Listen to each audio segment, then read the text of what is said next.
yun kasayawa sa kadugay nga daghang dili madala og willpower lang. So tinuod kong ma'am, lisod yun. Theoretically, mura kay sa will lang. Pero dili na sustain kung dili sa na tutaw na victory. Kay ang long term gid ana ba dili ka makasugap po. So importante yan, kuya. So basahan ni Ma'am Tiwas ang Acts 19:13-16 kani actually nahitabo ko Acts about sa tao nga wala pa siya relasyon sa Ginoo nang naway siya giyawa sa kasama sa sila. Acts verse 19 verse 13-16. Some Jews who went around driving out evil spirit tried to invoke the name of the Lord Jesus over those who were demon-possessed. They would say, "In the name of the Jesus whom Paul preaches, I command you to come out." 7 sons of Sceva, a Jewish chief priest, were doing this. One day the evil spirit answered them, "Jesus I know, and Paul I know about, but who are you?" Then the man who had the evil spirit jumped on them and overpowered them all. He gave them such a beating that they ran out of the house naked and bleeding. Actually, yung confrontation sa gawa, no? Ang sons of Sceva. Actually, wala sila relasyon sa Ginoo. Dili siya submitted sa Ginoo. Niya lang nadunggan niya. Now, kani si Jesus, nga nailhan ni Paul, na kanina, nadunggan lang na niya. So, ningon, ang ditubag siya siyawa, Jesus, I know, and Paul, I know, but who are you? Kaya wala man siya relasyon sa Ginoo. So, na-overpowered siya, kaya wala siya ang power, wala siya ang authority, wala siya ang protection. So, nahuluan sila and they ran out of the house bleeding. Kaya atake din sila sa yawa, 7 sons of Sceva. Wala yung relasyon sa Ginoo, gamit nilang ngalan sa Ginoo. Pero dito ba po sa sayawa, kailan ko ni Paul, kailan ko ni Jesus, pero pinsa dili siya ka-hubian to. Sa likuman sila, di siya okay, wala man siya power. Muna ingon nga, kung di ka submitted sa Ginoo, wala kay power, wala kay authority. So, dili yun ka, wala kay protection. So, itong lisod yun, wala. Number 7, sir. At kanibang sa tanan nga mga tentasyon, kinanglan ba itang mupay, kung mo-resist, naabaya sa flee, no? So, kaning number 7, morning limon. Number 7, in some situations, we are instructed to flee from the devil, from evil desires, from temptations to sin. How can we do that in practical terms? So, basahasan ng 2 verses, sir. 2 Timothy chapter 2, verse 22, flee the evil desires of youth and pursue righteousness, faith, love, and peace, along with those who call on the Lord out of a pure heart. 1 Corinthians chapter 6, verse 18a, flee from sexual immorality. So, mo na niya sa Bible, nga i-mention yun na flee, wala ningon nga resist sexual immorality, nga resist the desires, flee from, siya, flee yun, kaya naman, dili yun ka, kusgan, walay tao, anak mo nang usahay mga, bisan mga inunang tanga, nag-surrender na sa Ginoo, na sa Ginoo, gamay lang na, ulang yun na siguro sa pag-ampo or sa unsa makagipin sila, kaya was lang flee from sexual immorality. So, kung saan man na in practical terms, na mo-flee ka, mo-flee from evil desires, mo-flee from, kung saan man in practical terms, kung saan man na. Dagan yun. Ako'y, share na ko, kanang COVID ang namo sa akong bana do, mag-istorya, paano na good job ko, pero kanang, pagi nag-joke siya do, pero nag-story na baga kami sa Paulimi, mag-drive ako siya gina na, sa akong lugar ni mo, kanang night cheeks, pa kayo, hamis ka ng perfect yun kay siya. kanang conduit siya sa mga lalaki ka na. Basta ka ng weakness mo siya sa lalaki nga nakagwapa. Sa akong lugar ni mo, pag lugar siya, pag-resist siya. Kanang inana mo kan dok baka ng mga temptation nila siya. Jud kanang putang ba na do siya. Usaw naman nimo pag-ingon. Basta ana siya, basta pa, usaw lagi nimo pag-ingon. Ana siya muna ko. yawa, pahawa! Ano, nakatawa ko sa ganina daw kung nagdala akong topic, naduduman ako na. Yawa, pahawa. Kaya kung di mo hawa, Anak ko nga, chicks gani, yawa ko lugar ni mo. Yawa man siya, ano siya? Oo, natulog. Kasi mudoon lang to kay mga oras sa iya, kaya lang siya yawa. Joke lang. Pero sa kanin sa example yun si Joseph, di sige ba siya tempt sa asawa sa Pharaoh, no? Every day gagatempt siya, nidagan ba yun siya, no? Nidagan siya niya, nagtan lang yung room, mara na ito yung evidence to yun, nakuktan yan si Nina, pero dagan yun siya. Kung sakto lang pages na. Mo na flee yun, flee from kay kanang maingon manggod ka nga, ka-resist ako ani kay tusgan kay ko, dili baya yun na 100%. Munang nay nga fall baya nga, naanal tayo ng bawaan nga mga bisan pastor, bisan pare, na ay mo makakuan din sila, kita mag-ingon nga, ay isang siya nga anak, siguro katong mga low moments sa iyang life lang, sagbangan na kulangan siya ampo, na kulangan siya kuan. Kay kananong mga tao nga inana, para ni sir na, katong sa una na, naka sa seminary o nara sa convent, dagan ang temptation. Ikaw may target sa yawaan na, kaysa ka rin isa nga nagpabadlong. Mas daghan dito daw. Oh, mas daghan niya. Kay kanang bitang ni-commit ka nga sunod ko sa Ginoo. Kanang mga mag-commit sila nga magpanagid ko sa Ginoo, magpari ba, magpantry or magpastor. Kana man sila unahon kay dako unsa na sila influence kung sila yung fall. So kusog din na ang implementation nila. Ya kung dili ka mo flee ana, dili gyud ka kanang ina nakatusgan mo nang daghan gyapon usually mga men of God dili nila pintawan sa babae o sa pornography. Kay kanang mao ginay common ba dili man na siya gyud na tanan strong diha. Mo nang flee gyud na siya. Flee, palayo. Dili padul. So kung imo na mong pahawa, bas hindi mo hawa. So, dapat siya mo Siya dagat mo hawa. Tingnan Ako na ni yung bana sunod nga. Really, dili na siya madaog resist. Kaya katong resist, mura man itong yawa, hawa, na niya masuko na lang to. Kaya yun na siya yawa. No? So, please, siya mo lakay. So, kung sa may practical terms, ani, kung kana imong weakness, usually, weakness na sa mga bisan sa babae mo, laki, inana na yung mga times na low ka. When you are, kaniman yun, you're hungry, HALT na to ang acronym, you're hungry, angry, lonely, and tired. Di ata mataki. Lonely to siya, lonely. No? So, ang kuwan na, muli kayo yun ka, labi na ganahan ka. Di ba? Yung munyo ka, yung kita ka ng babae na papakaayaw niya, sige gatang sa imo.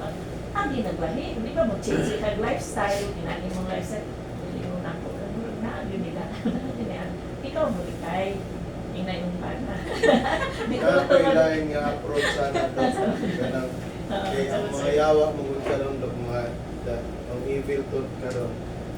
Nagka-bright na yun karon sila dili preso na nga pangit ng ilang i-present sa mga tao para pang pangadlok pang sa una. Pero karon para pang dani. Okay, Kung present sila og beautiful things, beautiful person nga karon lang madani ang tao. Pero napoy nagayon mo si San Pedro po na First Peter.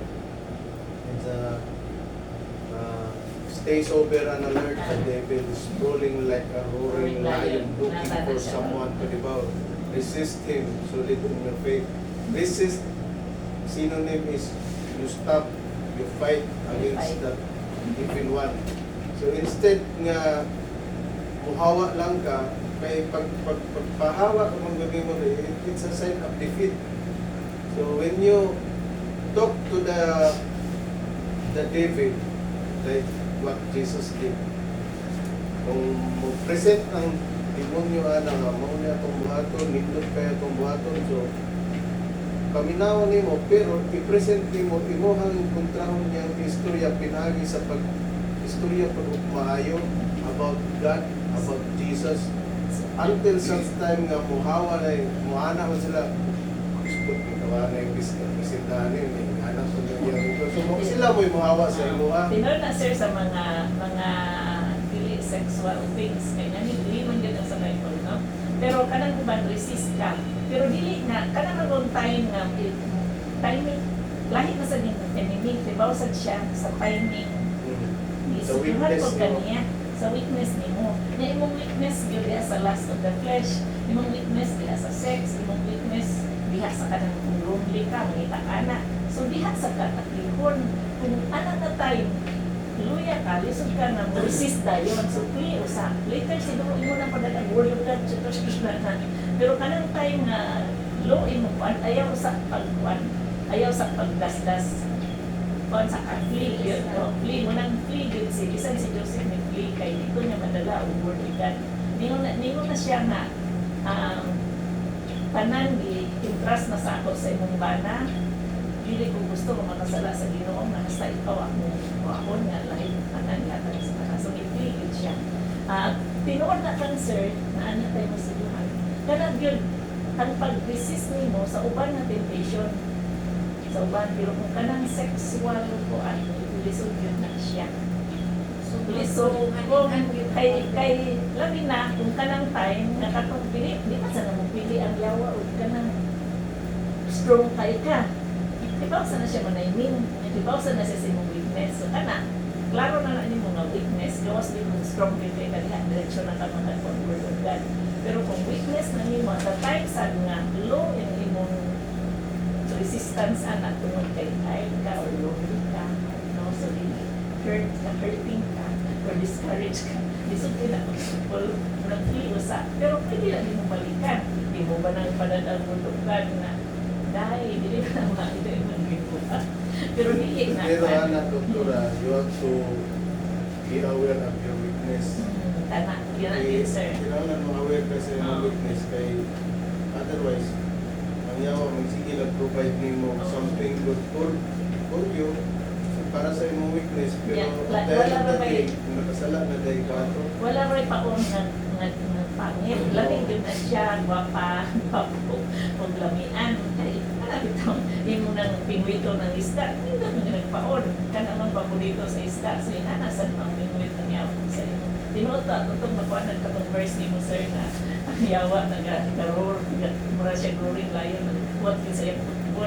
na-experience na ko na istorya ko na doktora kay experience mo na ako katong when I was in the seminary tagaan mig judge nga mosulod mo yung kanang mga club Ana siya yung time, sir, no? Na-expose mo. kuhan mi dito niya ang among dala nakasibilyan lang may okay nakasatanaw niya nagdala lang may papel o pulpit gasto po mo yun tagaan mig sa midlife no man po sa midlife pero gitagaan po yung babae ka ng gitable sa mga doktora ba kasi sige kuhan istorya until sa time nga among i-interview na ang babae nakasulod ka din yun makailaing pamaagi nga magkakaon makaatag o sustento sa mga pamilya anak until nasa sige na mo balik-balik ito doktora kagamay ang mga babae dito kaya nung awa na dahil Kapila naman mo nagbalik-balik dito, sir.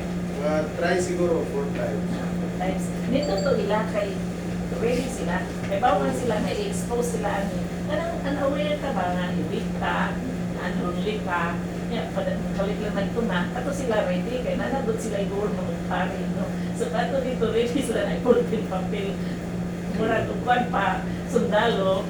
Well equipped dito sila masulong. Kanang man usahay nga kita isulungon sa yawa nga dili tandam kato nindot to kay ready so sila yung nangapildi no kay ready man sila to fight pero kanang maabot na temptation usahay dili ta ready kanang time na weak ka paano sa to siya yung tumbuko sa imong weakness time na away-away, oo Pag-away na. ang asawa di sa buwera siya may pagingin lang pero sa ayon ang temptation doktora in a form of advice kanang nindot kayo nga pamaagi kita na ibabayad niya nga hindi kasi pagkali ko yan ulam tayo ni amiga advice na niya advice alam mo yung buhato until such time nga nahulog na sa likod sa iyang mga nindot nga pulo Kapol na. naada dito ang Nag-POA na. nagpahipig nga yung intention nga waon na ko kasi ang babae sad nag-TOA nag-transfer perfection tungod sa iyang advice. Muna yun, ang advice is kung babae ka, ayaw tambal kung lalaki. Kung lalaki ka, ayaw tambal kung babae. Kung alone ka. Wala sa bisan sa pastor, kinanganay yung asawa, wala na pag-babae kay you're open to temptation kay mukul mo na sa imo, lain ng mga babae, kung isang ninyo, ganahan sila, wala sige, no? So, kanang mga, munang sa kuan po, sa pare, bisod, kaya man sila asawa, no? Kanya, doon sa anak sa ilang magpa-counsel, no? Munay, inana, kung babae dali ka, ay give counsel ang lalaki. Ay sa pag-leave o chance nga kamurang naman sa kwarto.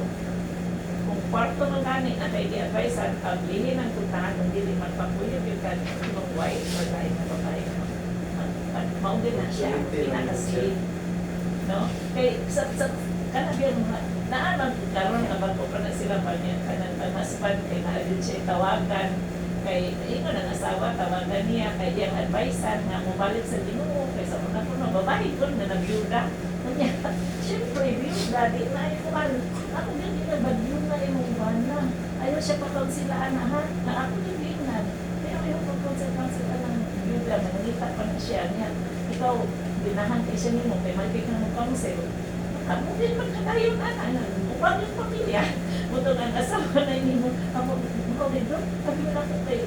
Alam na, lukoy na doon siya. Hindi man ginana yung debate karon. Pero ang yawa, saan kayo man-ana? Lukoy kayo ka. Sabi ko rin strong. So, ana yun. Mangita din ka, buhay. Nung naadin niya sa application mo niya. Kung sa, imo ka ang imo sir. Itaas ang mga sir. Ano yung sa kaaway. So, dili ka sa kuha, no?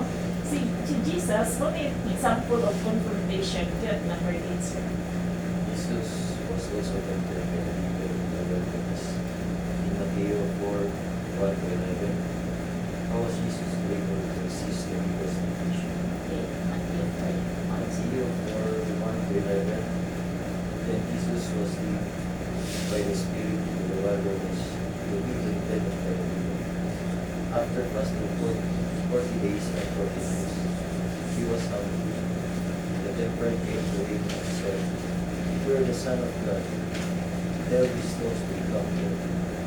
Jesus answered, "It is written, man shall not live on bread alone, but on every word that comes from the mouth of God." Then the devil took him to the holy city and he was stand on the highest point of the temple. "If you are the Son of God," he said, "throw yourself down, for it is written, he will command his angels concerning you, and they will lift you up in their hands, so that you will not strike your foot against the stone." Jesus answered him, "It is also written, do not put the Lord your God to the test." Again, the devil took him to a very high mountain and showed him all the kingdom of the world and their splendor. "All this I will give you," he said, "if you will bow down and worship me." Jesus said to him, "Away from me, Satan, for it is written, worship the Lord your God and serve him only." Then the devil departed, and angels came another vision. Okay. So, yun sa diha pag-resist ni Jesus at temptation, grabe to no, gutom ko siya kay 40 days, 40 nights, and I stones, he said, man, these stones, napag-introduction, tinuod kang anak sa Ginoo, pipili na kumatat sa imong pride ko, anak sa Ginoo, no? Tinuod kang anak sa Ginoo, command these stones to be changed into bread. So, yan the answer. It is written, The man shall not live by bread alone, but on every word that comes from God. Kanya ang sunod, nidala na po siya dito sa Holy City niya, ipag-indog siya dito sa taas, na siya apak din eh. Kako pa din ang Bible, ang Satanas sa Bible, he will command the angels concerning you, they will lift you up with their hands. Kuwan man na, sa Psalm 91 man na siya na verse, yan di ko. Kaya si Jesus, kakupod, kita na sa Deuteronomy, and man shall not live by bread alone. Nadala ba si Jesus sa Bible? Wala. Pero gakot siya from the Old Testament. Kanang man shall not live by bread alone na nasa Deuteronomy 3. Kanya ang sisitan sa Gibalo sa versikulo sa 91, 11-12 na the angels will call na dili magpasastor na na ikot ko. Kanya nimo na sa siya na kani ihatag ko nimo kung mabaw down na ka sa ako. Nimo dahil siya away from his Satan. It is written. It is written. So ang iya dahil pambato pulong sa Ginoo. Pulos na siya Old Testament verses. Naagi din ang kang Jesus murag kuan pa kung tawhanon lang na i-memorize din din ang Word of God. Kaya anytime na wala kay Bible, makagamit ka. The Word of God is the sword of the Spirit. Yun ang panaway. Kung kanino na si Jesus it is written, katuro siya na ino it is written kung saan na niya when the devil left him and angels came at the devil. So later ang niya, diya sa iya. Kung kani, example ni of head-on yun na confrontation. Huwag siya nilikay sa yawa. Dala siya dito. Huwag siya. Huwag niya pulong sa Ginoo.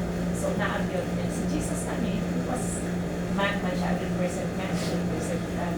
Pero gigamit niya ang Word of God. So kanala yung Word of God, manang by Word I have hid in my heart that I might not sin against thee, ato man dinitigan, ato na siya magamit against thee, and then mo na itong sword of the Spirit. Si Jesus, it is written, it is written, so my Bible is sa ako, pero ganoon din na siya sa Old Testament. Kaya nang na-memorize niya dito sa yawa, bibiyak sa yawa, ang yawa sa iyo. So kana ang isang pamahagi na mabutot na ito ang yawa. Kaya parang ano lang sa ko, kay 1 o'clock naman, kung sa man ako niyundang, sa ako, diwasan ko.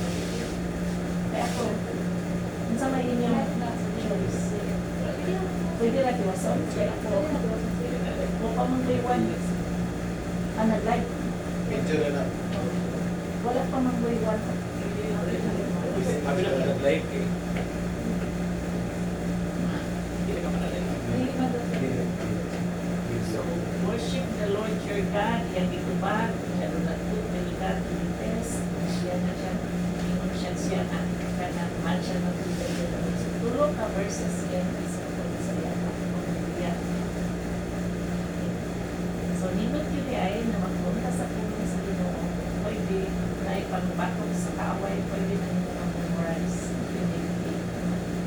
Dini sa sunod, number 9. And the following scriptures were given some key principles on how to resist the devil. Ephesians chapter 4, verse 27. And do not give the devil a foothold. Romans 13, and rather clothe yourselves with the Lord Jesus Christ, and do not think about how to gratify the desires of the flesh. So, minsan na, ang ikuan din eh, makakuha ka diyan principle, mga gamit na ito to resist the devil, no? Sa man ng principle niya. Pwede man diha sa first mo power. Pwede na, do not give the devil a foothold. Kung sa may foothold, A place where persons secure position from the maka-secure position siya. Hindi siya pihit. Foothold man, nakaroon na din. Napay ikuan ani, picture, na di na ko malimtan, kilisod sa kukuan, pag sa primero, ano na kung kanunod. Paano ko na protected ka sa Ginoo? Pero once na kay sin, it's a doorway for the enemy to enter. Munang kung naan, di man ta perfect, na makasalamat ka pa nga yung pasaylo sa Ginoo. Kaya kung nag-open ka o nakasala ka niya, kung yung pasaylo or you're living in sin, that's a doorway for the enemy. You're giving the enemy a foothold. Ang ihatag na picture ani, sirado ko ng balay, no? Unya, tungod kay kuan ni abli ka gamay, ipasok din na sa yawa kung picture lang ba para lang masabtan. Ipasok niya yung foot para dili na masira. Ang mausa na sa atong life, kung you are in sin, na nanay opening na makasulod siya. Pasok niya, kung siya na ibigay sa a secure position secure position sa iyong life. which further progress may be made. Further progress to be made. When butang niya yung feel dito, sulod na na yun. So, picture lang na, live na siya. So, kana siya, ang sin gida is a doorway sa inyo. Padungkong ko sa una, real story niya, na ako yung confront na demon possess. Kunya, tinanglan ko na ay na ako yung sa kabitaw ini. Dok ka na, pagpanan ko dito na demon possess na.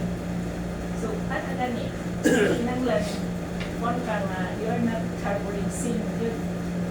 Sige, tawag sa akong mga kaupan, ato sa ta. Ibong kumbit, hadlong din sila. Ikabalungan sila ang kuwanadi. Kaya naapa din, akong isa na ano siya, ibuhat, no? Kanya kung yung masaylo. Hindi siya mong lakaw. Kaya kabaw siya, may opening, na naninintabo, na dito di balin sa iya, na cast out the enemy. Anak na yawa. So, Ako rin ito isa. At kung ako, magpapay na nag-wild. Pero once you are submitted to God, wala tayo sin na nagpapasaylo, you are protected. Na imo lang word is an authority for them. Yung kung yun na sila, doon sa para mapusgan. Eh, man, doon na. Say, akong lang ito, yung na, pasapot yun sa lugar na yawa. Hindi ka kalimot in the name of Jesus. Pero name of Jesus, pero kung wala tayong relasyon sa Ginoo, paliw ka kung saan susiba, kaila ko ni Jesus, pero kailanin mo, no? So, kinahanglan sure ka sa mga relasyon, anak, wala tayo unconfessed sin, parang na tayo power. So, binalam ko sa gawas, kasi na yung sulod ng tao, ako lang bangkay, hindi na mo ko yun. Inana na usahay, kay balon, hindi sila papunta. Ikaw sa mga ito, kinahanglan sure ka sa mga relasyon. So, inana na siya. So, do not give the devil ayaw din na maghatag ng doorway sa enemy na makasunod siya. Ang numbers 2, letter B. Ephesians chapter 6 verse 11 and chapter 13 and verse 13 to 18. Put on the full armor of God so that you can take your stand against the devil's schemes. Therefore, put on the full armor of God so that when the day of evil comes, you may be able to stand your ground. And after you have done everything to stand, stand firm then, when the belt of truth buckled around your waist, with the breastplate of righteousness in place, and with your feet fitted with the readiness that comes from the gospel of peace. In addition to all this, take up the shield of faith, with which you can extinguish all the flaming arrows of the evil one. Take the helmet of salvation and the sword of the Spirit, which is the word of God, and pray in the Spirit on all occasions with all kinds of prayers and requests. With this in mind, be alert and always keep on praying for all the Lord's people. So, gawas sa imong relasyon sa Ginoo, niya wala ka ng word ay walay unconfessed sin or you're not living in sin. You have to put on the whole armor of God. You mentioned that, no? Helmet of salvation, breastplate of righteousness, the sword of the Spirit, belt of truth, ang sandal siya, the gospel of peace. So, naagil tanan ang weapons yatang na daan sa Ginoo. So, if you put on the righteousness, so, pagka makarong sa Ginoo, ang salvation, assure ka sa surrender na ka sa Ginoo, assure ka sa pagkawasan. Ang sword of the Spirit, munang word of God. Ang tanan niya, ang offensive weapon niya, ang word of God. Kung paano maka-defense na shield of faith. So, ang faith side, ang belt of truth, Jesus is the truth. Niya, ang word sa niya is the truth. So, nagyan mo ang word. Ang faith side, faith comes by hearing the word of God. So, importante yun ang word na siya gamit, no? Sa atong weapon. So, di kalimutan na ang weapon na naka you're living and alive. So, hindi ka pamakan. Wala sa tayo. Kompleto na weapon ay cracks in armor. So, letter C, morning verse ng ipot ni Sir Mabunan niya. 1 Peter 5. Sige. 1 Peter chapter 5 verse 8. Be alert and sober mind. Your enemy, the devil, prowls around like a roaring lion looking for someone to devour. Mas kanina ni makalimot man pero nakakita. Pero nagulong siya ng leon din na sa ato, no? Nangita lang siya kung bunor. So, ang principle diha, ikaw mismo, you should be alert, you should be sober mind, you should be watchful. Magbantay ka, no? Kaya ang enemy is roaring like a roaring lion. So, ikaw diha na, ikaw magbantay, nakalaang po, be watchful, be prayerful, and be alert, no? And be of sober mind. Saan ang sober mind? Saan ay sober mind? Pupusin niya sa ubog, no? Kanang intoxicated, ang pumusita na sober man. Kanang conscious ka ba? Aware ka? Alert. Sige mo na ko sa, be alert and sober mind and be watchful and prayerful. Isa sunod, first sister. From the first letter of Peter, chapter 5, verse 9. Resist him, standing firm in the faith, because you know that the family of believers throughout the world is undergoing the same kind of sufferings. Sa akong matang kinabuhi, doktora, magdadagawad daw na ito, dili gyud na maligaya nga naay pagsulay sa atong kaugalingon kay ako ang iwag na 24/7 gyud na siya nangita og biktima. Mura gyud na siya sa literal na to pagsabot natin roaring the world, kita gyud siya og biktima ba. Mo lang sa verse 8 nagpainumdum sa to ang be alert gisober. Kaya ang mundo nangita gyud siya og biktima kadalaw. So, kanin sa sunod, mo stand firm yun ka sa iyong faith. Ano na siya? Salig. Salig yun. Stand firm with faith. Yan, ang faith, sa di sila siya mapagkakamit. Nagabasa sa pulong sa Ginoo, di pag-aampo. Yan. Kaning reflective question sa ato naman yung own, pwede lang din natin ma-discuss. Personal ninyo pangutanan, in what area in my life do I struggle to submit to God's will? Pwede ka submitted dali sa imong family, pwede ka submitted sa imong work, pwede ka submitted sa imong finances. So, daghan na good areas, kanang dapat totally surrender ka na in all areas. So, at least kani may in what area of my life na nag-struggle pa to submit to God's will. Ikaw din makansela na sa mga area na nag-struggle to be. Gusto na ako may natuman. Kasi mo sa kanyang career, pwede na rin mapagpapana. Yan. How do I typically respond to temptation or spiritual attacks? At ibase na ni mga past experiences. Usually, kung tintalo ko na spiritual attack, kung saan man ako pag-respond? Wala man po sa kanalitan. Dili, pinoon. Kaya niya, wala din na siya muna 24/7 siya i-observe.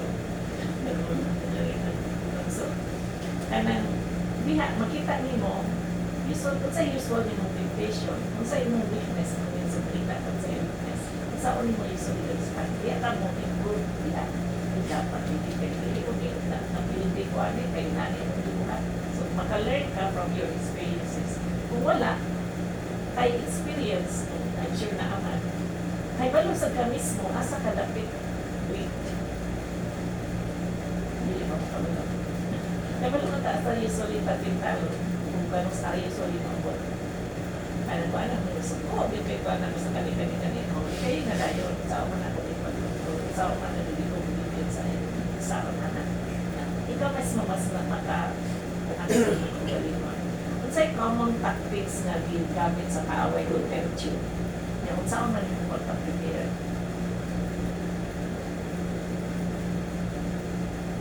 Sorry, pero sa mag-attempt mo, tutaran mo, mag-attempt mo, mag-away ko sa kumpana, kung kami.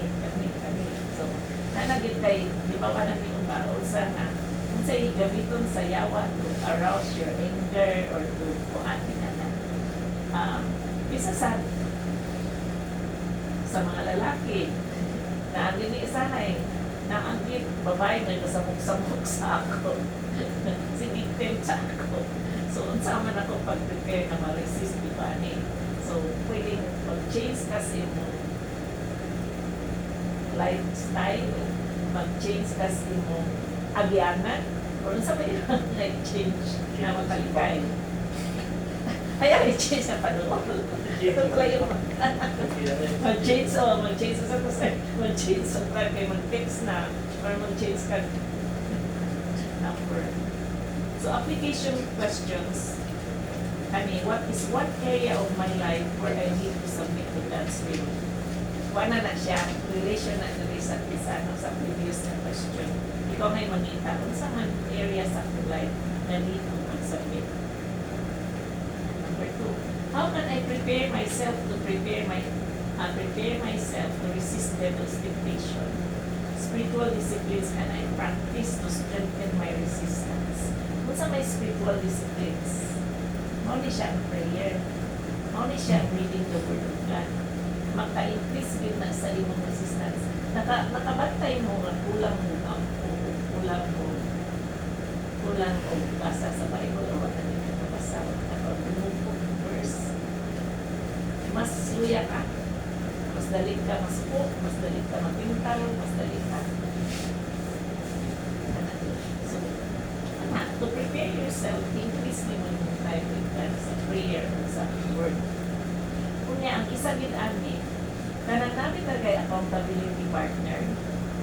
Na ako'y na-encounter ang weakness niya pornography ni sa lain na country na addiction ko. Nag-isip ko kaya ako pa'y pariner, ako pa'y babae. Yan, nasakpan man din ako na pornography na na-insert sa akong mga religious materials. Iwa man atong pariner na. Ya, pariner ko siya, babae pa ko, lalaki siya.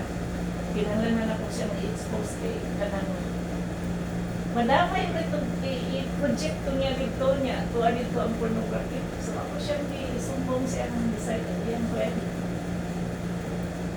Grabe gila yan ka-addicted sa pornography.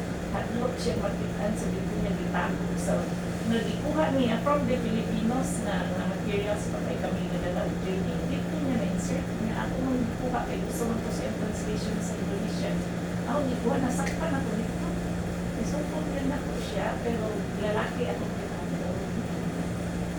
Para mag-correct siya. Pasalamat din siya.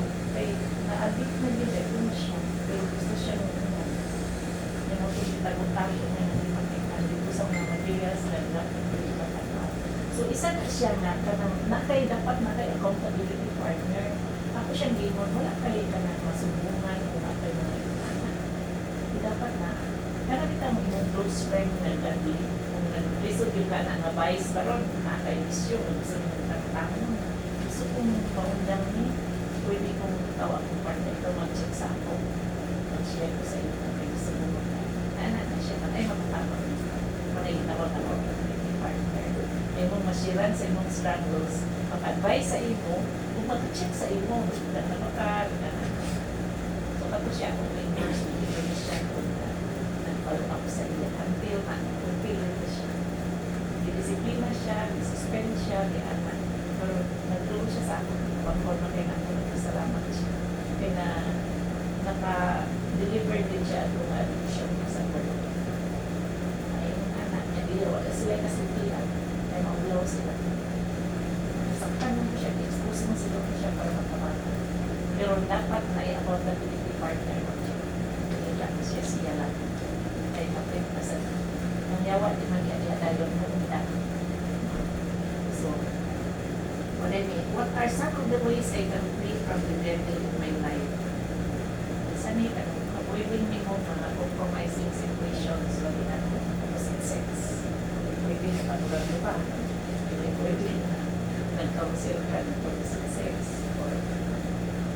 So, naay mga pangutana o naay ka-share na makatabang mo na personal naman na reflective questions ako na nag-application. Ay, kaya usahay din na ito mag-on na ang enemy, kaya di man ito makita. Katong din naman isip, tinukot ito, siya yung 24/7, nagpanito siya isip ng puno. Nagduwat lang na siya sa itong mga Sa pag natulog na ito na. oo, usahay sa imong muna-una, kusuloy. Kaya ang battleground mo doon niya sa itong ato na muna-una, usahay before sa ato naman. Di ba? Kana na yung makakumit mo ba doon din, wala man wala. Di ba naasa na suna-una? Before delay mo? Or nasa heart, suna-una. So, yun yung mag-battle sa dapat lag po na ng battle before makumit. Mauna. Hindi prepare na ba? Ayaw ka tulungan. Isang tulog, sir, no? Makakilon. May gingon sa akong spiritual director dito na the most dangerous to face the temptation is when you are awake than Binarasli. when you are asleep. Kaya sa'yo, night temptation ay katulog na lang no? Kaya mas minus kaysa awit. Tulura man, actually, minuta, tulura din ng sayawa. Last of the flesh, last of the eyes, and pride of life.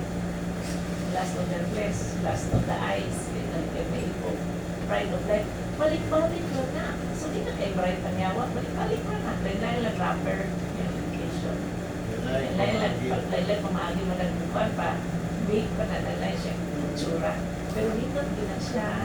Sabi ko, hindi na ito makabantay ng temptation na dito dahil na nakao na din. Oo. Natangkat na sir. Wala mo may paon nga dili lamig tanawon. Pero katibaw na itaga sila. Sa gawas, mataga ka na, muin ka sa frying pan o sa supahan. Urog mo ka. So malagi temptation nga diling wapo pagsunod. Ang consequence na kait. Okay?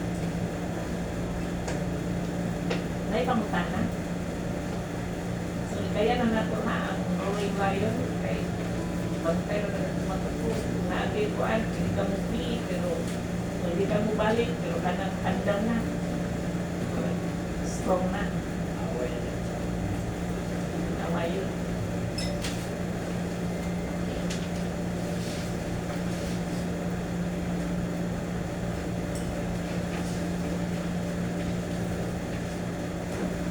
Tama.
So, one final word lang yun. Ang enemy, wala na din siya ilalim na yung to kill, steal, and destroy. So, pinagdan yun mo resist nila sa iyo. At una mo resist yun, usap niyo o sa iyo. Pero victorious yun. Pag-iyan ni Father, we thank you for the lessons of the word today. Reminder for us that we are victorious only if we are in Jesus. We submit to God, Lord. Surrender everything, surrender to His will and His authority over our lives. Not only in one area, but in all areas, Lord, so that we will have that victory that is to us. Lord, salamat tayo dito sa reminder na kung resist ni sa yawa ang buhay submitted to you, we have the power, the authority, the protection, and the guidance from you, Lord, and the devil will flee from us. So, Lord, there are ways naman and you never help us, Lord. In the times when we are low, we should always find our strength in you, in your word, and in prayer, Lord, because you will give us the victory. Lord, as husbands and fathers, I pray for men as our as wives, that they will be faithful to their spouses, Lord God.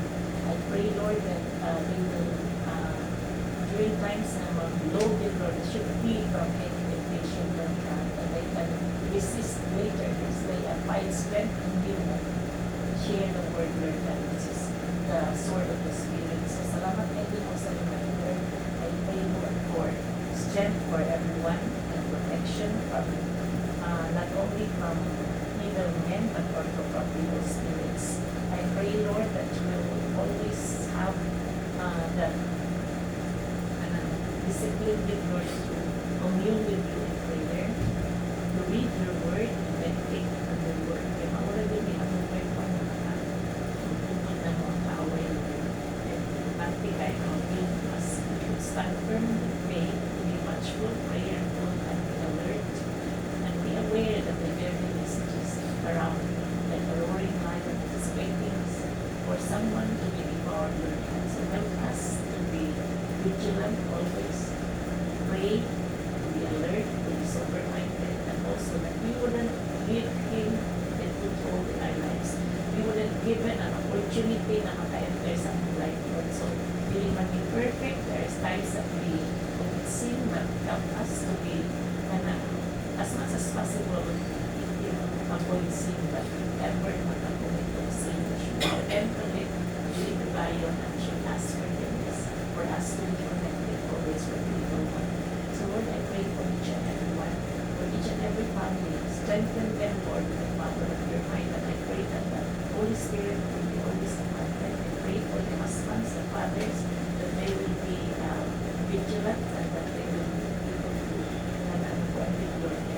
Strengthen you sila ng communication, be that the wives or ladies, Lord, and everyone, Lord, to be always submitted to you, that we will always avoid temptation at the same time. There's an opportunity we can confront one head on or fight against the enemy.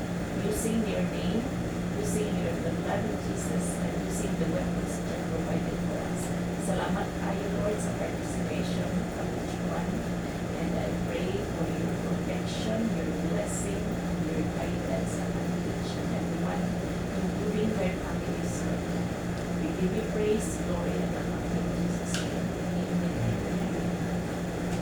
Salamat kayo. Thank you guys for your participation.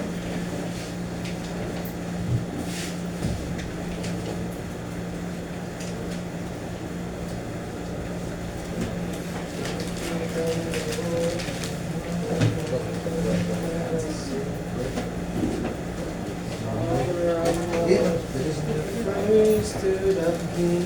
Ay, news na pa po natin. Mountains bow down and the